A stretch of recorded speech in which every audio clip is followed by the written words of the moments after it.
राज्याचे उद्योगमंत्री उदय सामंत आज गुरुपौर्णिमेनिमित्त जिल्ह्यातील वेरूळ येथे दर्शनासाठी आले होते। यावेळी जंतर मंतर येथील विद्यार्थ्यांच्या आंदोलनाबाबत माध्यमांद्वारे बोलताना सामंत म्हणाले की विद्यार्थ्यांनी केलेल्या आंदोलनाचे श्रेय लाटण्याचा अनेक जण प्रयत्न करत आहेत। राजकीय अस्तित्व टिकवण्यासाठी विद्यार्थ्यांच्या खांद्याचा वापर करू नये असे सामंत यावेळी म्हणाले। तसेच दिपके यांनी मांडलेली भूमिका सरकार नक्कीच ऐकून घेईल। कुठल्याही विद्यार्थ्यांना त्रास होणार नाही याची काळजी सरकार घेत असून यावर लवकरच सकारात्मक तोडगा काढला जाईल असेही सामंत यांनी यावेळी सांगितले। गुरुपौर्णिमा आहे, घोषणेश्वरला जाऊन आला। आज गुरुपौर्णिमेच्या निमित्तानं मला वेरूळमध्ये तिथल्या मंडळींनी निमंत्रण दिलं होतं आणि योगायोगानं 12 ज्योतिर्लिंगापैकी 12वं ज्योतिर्लिंग आपल्या जिल्ह्यामध्ये आहे, त्याचं देखील दर्शन घेता आलं, समाधीचं देखील दर्शन घेता आलं। तिथे महाराजांना देखील भेटलो, त्यांच्या काही उपक्रमांची पाहणी केली आणि गुरुपौर्णिमेच्याच दिवशी हा योग आला, हे माझं भाग्य आहे। साहेब, अभिजित दिपके जे ते पुन्हा आंदोलनाचा इशारा दिलाय, पोलिसांकडून विद्यार्थ्यांची छळ आहे, त्यामुळे पुन्हा आंदोलन करू असं दिपके म्हणतात। दिपकेनी काय म्हटलंय मला म्हणजे माहिती नाही, परंतु एक महत्वाची गोष्ट आहे की जे आंदोलन विद्यार्थ्यांनी केलं आणि त्याचा श्रेय घेण्याचा अनेक लोक जो प्रयत्न करतात ते फार चुकीचं आहे। कारण विद्यार्थ्यांनी ज्या भावनेतनं आंदोलन केलं, नीट बद्दल जी काय पेपरफुटी झाली होती त्या भावनेतनं आंदोलन केलं आणि ह्या आंदोलनामध्ये जे राजकीय काही पुढारी घुसले ते मला असं वाटतं की विद्यार्थ्यांच्या करिअरच्या दृष्टीनं त्यांचा ट्रॅक बदलण्याचं काम करत होते आणि दिपकेजी जे काय बोललेले आहेत त्याचा विचार नक्की सरकार म्हणून सरकार करेल, केंद्र सरकार करेल। कुठच्याही नाहक विद्यार्थ्याला त्रास होणार नाही ही भूमिका देखील सरकारची असणार आहे। त्याच्यामुळे मला असं वाटतं की सरकार नक्की त्यांचं म्हणणं ऐकून घेईल आणि त्याच्यावर मार्ग काढेल। साहेब, कंगना राणावत यांचे एक वादग्रस्त वक्तव्य समोर आले, त्यांनी झेंजीला गटरछाप तरुण असं म्हणलं। ते विद्यार्थ्यांचं आंदोलन जे आहे ते विद्यार्थ्यांचं आंदोलन हे थोडं समजून घेतलं पाहिजे।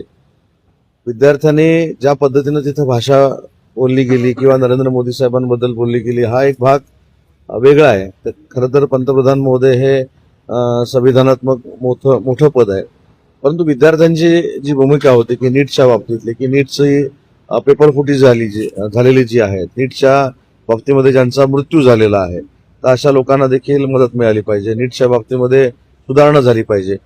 आणि हे देखील पंतप्रधान नरेंद्र मोदी साहेबांनी दाखवून दिलं की ज्या विद्यार्थ्यांच्या भावना आहेत त्याच्यासाठी 10 कोटी दंड, 10 कोटी कारावासाचं बिल देखील सभागृहामध्ये आणलेलं आहे, त्याच्यावर देखील चर्चा सुरू झालेली आहे। या सगळ्या गोष्टी विद्यार्थ्यांच्या भवितव्यासाठी भविष्यासाठी करण्याचा निर्णय केंद्र सरकारनं घेतलेला आहे आणि महाराष्ट्र सरकार देखील म्हणजे एक महत्वाची गोष्ट की महाराष्ट्र सरकारनं देखील या बाबतीमध्ये विद्यार्थ्यांच्या ज्या काही अडीअडचणी भविष्यामध्ये निर्माण होऊ शकतात त्याच्यामध्ये देखील सोल्युशन काढण्याचा निर्णय घेतलाय। त्याच्यामध्ये मुख्यमंत्री असतील, आमचे नेते एकनाथ शिंदे साहेब असतील, हे अतिशय चांगल्या पद्धतीने मार्ग काढतात। पण पुण्यात अमित शहा यांचा दौरा आहे, त्याला काँग्रेस विरोध करणार 1 तारखेला आहे। 1 तारखेला मला जी माहिती आहे ती रोहित टिळक जे आहेत त्यांचं जे प्रतिष्ठान आहे त्या प्रतिष्ठानमार्फत अजित डोवाल साहेबांना लोकमान्य टिळक पुरस्कार दिला आहे असं मला माहिती आहे आणि त्या कार्यक्रमाला अमित शहा साहेब येणार आहेत। तो एका स्वतंत्र संस्थेचा कार्यक्रम आहे आणि त्या संस्थेचा कार्यक्रम असताना आणि लोकमान्य टिळकांच्या नावानं असणारा जो पुरस्कार आहे तो द्यायला स्वतः अमित शहा साहेब येत असताना काँग्रेसनं त्याला विरोध करणं किती योग्य आहे हे आत्मचिंतन काँग्रेसनं करणं गरजेचं आहे।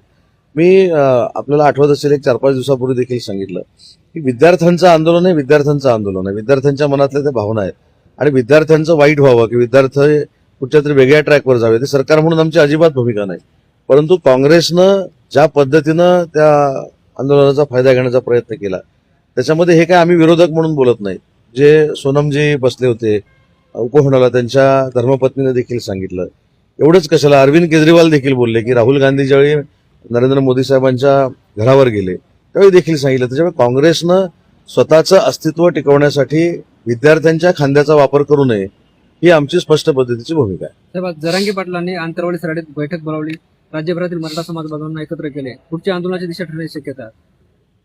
मनोजजींनी कशासाठी बोलवले मला माहित नाही, परंतु मनोजजी हे स्वतः प्रसाद लाड साहेबांच्या संपर्कामध्ये आहेत। मी देखील अनेक वेळा त्यांच्याशी चर्चा करतो, विखे पाटील साहेब देखील चर्चा करतात, त्यामुळे त्यांच्या मनामध्ये काही शंका असतील त्या शंकांचं निरसन आम्ही नक्की करू। पण अशात तुमच्या भेटी कमी झाल्या जरांगे पाटलांची? आम्ही मध्ये भेटलो ना 8 दिवसापूर्वी, त्यांचे चिरंजीव जेव्हा आजारी होते आणि ते लीलावतीला होते तर मी माझ्या माहितीप्रमाणे पहिला जाणारा मंत्री होतो. त्यांच्यावर तिथे चर्चा 2-2.5 तास केली मी. त्यांच्या मुलाच्या तब्येतीची चौकशी केली. त्याच्यामुळे असं काही नाही माझ्या भेटी कमी झाल्या आहेत किंवा भेटी कमी होणार आहेत. शेवटी राजकीय संबंध, आंदोलनाचे संबंध आणि वैयक्तिक संबंध हे वेगवेगळे असतात आणि माझे आणि त्यांचे वैयक्तिक संबंध देखील आहेत, ते राजकारणाच्या पलीकडचे आहेत. तटकरेंनी जे ते 2 दिवसापूर्वी शहांची भेट घेतली होती, काल मोदींची भेट घेतली. राजकीय घडामोडी घडतात काय केली? आता ते राष्ट्रवादी काँग्रेस पार्टीचे अजितदादा राष्ट्रवादी काँग्रेस पार्टीचे प्रदेशाध्यक्ष आहेत. त्यांची काही स्वतःची विकास कामं असतील, मतदारसंघातली कामं असतील किंवा राष्ट्रीय अध्यक्ष सुनेत्रा वहिनींनी अमित शहांबरोबर काही पक्षाच्या संदर्भात चर्चा करायला सांगितलेली असेल, त्या माध्यमातून ते भेटले असतील, बोलले असतील.